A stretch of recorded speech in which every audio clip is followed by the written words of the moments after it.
मखसूस नशिस्तें कोई खैरत नहीं, ये मेरिट की बुनियाद पर तकसीम होती हैं। अगर नशिस्तें पीपल्स पार्टी और नून लीग को दी गई तो ये गबन होगा।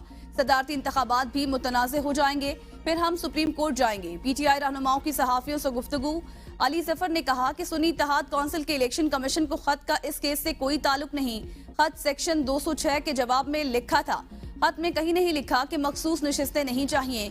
इलेक्शन कमीशन को बताया कि आप आइन को तब्दील नहीं कर सकते। सियासी जमातें जमहूरियत की बात तो जरूर करती हैं, मौका आने पर दूसरी जमात के हक पर डाका मारने की कोशिश की जाती है। बैरिस्टर गोहर बोले, ये अवामी मैंडेट को चोरी नहीं कर सकते। इलेक्शन कमीशन जल्द फैसला करे ताकि हमें हमारी सीटें मिलें और असम्बली मुकम्मल हो। तर्जुमान तहरीक इंसाफ का कहना था कि मखसूस नशिस्तों पर डाका अवामी मैंडेट लूटने के रियासती मंसूबे का हिस्सा है। सुन्नी इत्तेहाद काउंसिल को जबरन अकलियत में बदलने की गैर आईनी कोशिशें कामयाब नहीं होंगी। अवामी मैंडेट को पामाल करने की इजाजत हरगिज नहीं देंगे।